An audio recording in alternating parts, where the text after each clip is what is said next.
Oke, kembali lagi di channel saya. Makasih buat kalian yang sudah nonton video ini. Kali ini ya, membahas lagi tentang intoleransi yang terjadi belakangan ini. Yang kita tahu baru-baru ini di Bekasi dan Parepare ya. Rupanya di Parepare ada lanjutan ya. Ada video beredar kalau seorang ASN juga yang melakukan provokatornya. Kita kalau mau perang ayo, kita lihat siapa yang menang katanya. Wah, kali ini opung membahasnya, kita lihat ya video lengkapnya bagaimana. Sebelum kita ke videonya, bantu subscribe dulu channel saya, belum subscribe. Tidak tunggu lama, kita ke videonya langsung, let's go. Kita perang saja, tentukan saja. Kapan dan di mana perangnya? Di mana perangnya? Tidak saya saja akan pimpin perangnya. Kita lihat siapa menang. Ya, kita jadikan pokok ini Parepare. Masih ingat di benak kalian seorang ASN Bekasi 8,6 miliar? Iya, Masih ingat kan di Bekasi? masih. Inilah hebatnya netizen Indonesia, biar tahu kalian. Betul. Perbuatan yang dilakukan si ibu ASN itu kan hanya perbuatan melakukan tindakan intoleransi terhadap tetangganya. Iya. Tapi yang jadi sorotan para netizen itu harta kekayaannya. Iya. Hati-hati kalau sudah berhadapan dengan netizen. Betul. Sekali bikin rujak, orang itu menggilingnya itu nggak tanggung-tanggung. Betul. Semua ditelusuri ya. Iya betul. Ngeri netizen Indonesia ini. Iya. Istilahnya menembak, ditembak bapaknya yang mati mamanya. Iya. Kemana-mana itu nanti pelurunya itu, biar tahu kalian. Ya, jadi gitu ya. Jadi bisa dikatakan ya, itu adalah tindakan yang memang betul-betul brutal lah aku bilang. Iya. Tapi tahu enggak kalian, ternyata di Parepare tindakan penolakan dan juga penutupan sebuah sekolah swasta Kristen di Parepare, Sulawesi Selatan, ternyata inisiatornya adalah seorang ASN. Kenapa ya belakangan ini ASN terus ya? ASN namanya si Fahru. Siapa namanya itu kalau nggak salah itu? Gak penting sama aku ingat namanya. Iya. Fahri Nusantara namanya. Kita perang saja, tentukan saja. Kapan dan di mana perangnya? Tidak saya saja akan pimpin perangnya. Kita lihat siapa menang. Ya, kita jadikan pokok ini Parepare. Apa? Saya ini ketua FPI. Saya cukup mendapat 10 nama, 1000 lantas akan turun di sini.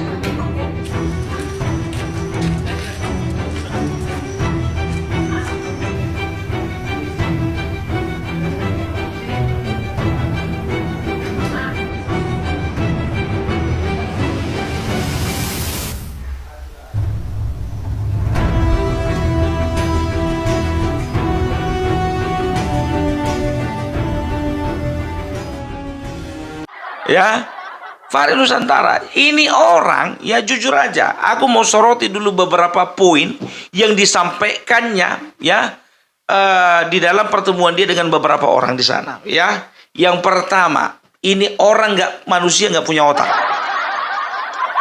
Nggak punya otak kalau aku bilang. Coba bayangkan, ya, dia itu adalah seorang aparatur sipil negara, ya. Seorang aparatur sipil negara, ketika dia diambil sumpah, dia dia bersedia untuk setia terhadap Undang-Undang Dasar 45 dan juga dengan Pancasila, ya. Jadi sekarang yang jadi pertanyaannya, ya, kenapa kau nekat menabuh genderang perang di tengah-tengah masyarakat Kota Parepare? Ya, ada ajakan dari kau mengajak massa di sana untuk melakukan penyerangan, untuk melakukan perang, ya. Dan kau katakan apa? Kalau perlu Parepare ini kita bikin seperti Poso. Nggak punya otak kau, nggak punya otak. Ya, kau tuh nggak punya hati, nggak punya nurani. Makanya kau seenakmu yang ngomong. Ya. Sekarang begini, ini jadi pusat perhatian ya Bapak Kapolri, Bapak Presiden Joko Widodo. dan Bapak Presiden terpilih Bapak Prabowo Subianto, tolong Pak, orang ini yang namanya Fahri Nusantara ini harus ditangkap sekarang juga. Karena apa? Karena dia sudah melakukan tindakan-tindakan yang menyesatkan, tindakan-tindakan yang mengarahkan orang untuk mati konyol. Ya, dia berencana ya akan merubah kota Parepare seperti Poso. Bagi yang nggak tahu, ya beberapa tahun yang lalu ada kerusuhan, ya kerusuhan yang didasarkan oleh agama, ya. Jadi bisa dikatakan ini adalah kerusuhan yang paling mengerikan. Akibat kerusuhan ini, banyak korban jiwa berjatuhan dari masing-masing kelompok. Hal tersebut mendorong kedua belah pihak untuk melakukan perdamaian guna mengakhiri perpecahan yang berkelanjutan. Salah satu usaha perdamaian yang efektif ialah Deklarasi Damai Malino I pada bulan Desember tahun 2001 yang merupakan inisiatif dari Pendeta Ato Bondo. Beliau menghubungi SBY selaku Menteri Koordinasi Politik dan juga Keamanan pada saat itu, Yusuf Kala sebagai Menteri Koordinasi Kesejahteraan Masyarakat, dan juga Menteri Pertahanan yaitu Abdul Jalil. Inisiatif tersebut diterima baik dan segera ditindaklanjuti dengan ditunjuknya Yusuf Kala sebagai pemimpin mediator di Poso. Dalam proses penanganannya, pemerintahan pusat berperan sebagai fasilitator dan juga mediator dalam usaha dilakukannya perdamaian di Poso. Kemudian, diadakanlah pertemuan pada tanggal 18 Desember hingga 20 Desember tahun 2001. Pertemuan ini diadakan sekaligus untuk melaksanakan mediasi antar kedua belah pihak yang bertikai. Pertemuan ini diadakan di Malino, Kabupaten Goa, Sulawesi Selatan, dan diikuti oleh peserta dari kelompok M dan juga kelompok K, masing-masing 25 peserta sebagai mediator. Dan hasil dari pertemuan ini membuahkan sebuah kesepakatan untuk mengakhiri konflik dan juga bekerja sama dalam menjaga perdamaian di Poso. Itu dia kisah mengenai konflik yang terjadi di Poso pada saat itu. Melalui rentetan peristiwa yang terjadi, kita dapat menyadari bahwa persoalan mengenai etnisitas dan juga agama di Indonesia. Jadi ini manusia ingin membuat kota Parepare sama seperti Poso. Kalian orang Parepare, kalian warga Parepare, kalau memang kalian memang turut apa kata manusia yang satu ini, memang betul kalian menginginkan kehancuran bangsa ini. Ini dengan bangganya kau bilang, aku ketua FPI, ketua FPI, ketua FPI. Begitu kau telepon nanti langsung Laskar 1000 turun. Sekarang jangan cuma disuruh turun, ya. Kalau bisa dikasih konsumsinya. Kalau bisa nanti saya yang maju di depan memimpin perang. Siapa kali kau? Matanya ini. Sekarang begini, ya, ini hati-hati, ya, perkataanmu ini sudah direkam, ya, oleh tim cyber yang ada di kepolisian. Karena apa? Kami bergerak, semua YouTuber yang ada, ya, di dalam barisan pembelanya Joko Widodo itu bersepakat untuk memviralkan kau, biar tahu kau, biar sekalian kau terkenal. Heran aku ngelihat. Ini Bapak tolonglah dulu Pak, ya kalau untuk kedepannya ini jadi evaluasi lah untuk Kementerian Pendayagunaan Aparatur Negara. Tolonglah orang-orang yang akan menjadi PNS, menjadi ASN, diberikan tes wawasan kebangsaan. Ya, coba bayangkan kalian, seorang ASN, dia mengaku dengan bangganya ketua FPI. Padahal kita tahu bahwasanya FPI adalah organisasi terlarang, ya, yang yang sudah dilarang keberadaannya di Indonesia, ya, walaupun sudah berganti nama dan secara dasar hukum dan juga anggaran dasar dan juga secara undang-undang sah karena mereka berganti nama walaupun singkatannya sama, tapi perlu dicurigai ada apa seorang ASN menjadi ketua FPI.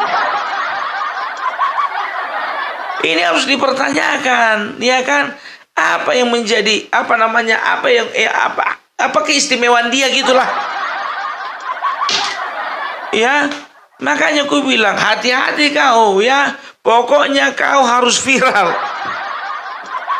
Kau ajak masyarakat itu untuk berbondong-bondong bersiap-siap untuk perang. Kau aja perang sendiri. Kalian tahu ndak ya? Peperangan di Poso itu adalah salah satu peperangan yang mengerikan. Sekitar 370 meninggal dunia, 575 itu luka-luka berat, dan ada sekitar 1000 sekian orang yang kehilangan tempat tinggal. Itu ngerti ndak kau, kampret? Kau ajak-ajak orang perang, dengan coba bayangkan ya, bayangkan kalian, itu forum bersama ya, dan tahu ndak kalian, tindakan manusia yang satu ini mendapatkan protes keras dari 5 organisasi kemasyarakatan. Kami melaporkan lelaki atas nama Fahri SIP alias Fahri Nusantara atas tindakan provokasi, pengancapan dan penghasutan yang dilakukan kemarin di salah satu acara diskusi yang dilaksanakan di Cafe Alia. Pada intinya, potongan video yang beredar itu sudah sangat bisa untuk menangkap lelaki Fahri ini karena telah mengancam kerukunan dan perdamaian di Kota Parepare, agar Fahri Nusantara ini ditangkap segera karena ini merupakan provokasi. Ya, organisasi kemasyarakatan ya. Jadi kalau ku bilang maju terus bang ya, jangan kasih kendor yang namanya Fahri Nusantara harus bisa dijebloskan ke dalam penjara. Karena apa? Ini orang tindakannya sudah sangat meresahkan, ini orang tindakannya sudah memecah belah, ini orang tindakannya sudah sangat berbahaya. Levelnya bukan cuman meresahkan, levelnya bukan cuman sekedar mengganggu, tapi ini levelnya sudah berbahaya. Gitu loh. Karena apa? Dengan terang-terangan ini manusia ingin menciptakan perang yang sama dengan Poso. Hati-hati kalian orang-orang yang ada di Kota Parepare ya. Kalian bisa betul-betul jadi Poso kedua. Karena apa? Hasutan dari orang-orang model seperti ini, yang tadinya masalah bisa diselesaikan dengan baik ya, dengan kekeluargaan ya. Mereka itu inginkan apa? Ya situasi-situasi seperti ini, situasi-situasi perang seperti ini. Gitu loh ya. Jadi sekarang begini ya, ini masukan juga ini untuk Bapak Kepolisian, Pak ya. Jadi kalau bisa tolonglah Bapak juga sebagai aparat penegak hukum jangan berat sebelah ya. Jangan kalau misalnya yang minoritas bikin masalah, contohnya langsung cepat-cepat kalian tangkap. Begitu mayoritas ya yang bikin masalah ya, tiba-tiba datang misalnya orang membuat kerusuhan, kalian diam-diam aja. Gitu dong ya. Jadi tolonglah dulu ya untuk pemerintah Kota Parepare ya, berbicara tentang sekolah Yayasan Kristen Gamaliel itu ya. Kalau masih bisa dibicarakan, diskusikan dengan baik-baik. Bukan begini caranya si Fahrul Rozi dengan menciptakan perang. Ini manusia memang gak punya otak ya. Capek kita bagaimana caranya kita merajut keberagaman, merajut perbedaan di antara satu dengan yang lain. Ini orang berusaha untuk memecah belah. Manusia nggak seperti itu. Ya, manusia nggak seperti itu. Gitu loh. Ini Indonesia cannot, I repeat, cannot sit back and relax seeing the injustice that continues to be committed against the people of Palestine. With all due respect, Foreign Minister Bu Retno, don't you think it's a bit hypocrite to speak about injustice in Palestine, while in your own country, in front of your very own eyes, there are still injustice to the Christian minority? Today is Monday the 30th of September 2024, and what you see here is an oppression by the majority against the Christian minority, oppressing the freedom to worship God. This kind of oppression is happening every week in different places in Indonesia. Di tempat 100% Muslim. Kenapa harus di sini? Di lingkungan yang mayoritas non Muslim. Di sini Islam semua. Open your eyes, Bu. It's hypocrite to speak against injustice in faraway land when there are still injustice in your own country. Shame on you, Bu. Gitu ya pembahasan hukum terkait intoleransi yang yang terjadi di Parepare ya. Gimana menurut kalian? Coba komen di bawah. Dan sampai bertemu di video saya selanjutnya. Buah.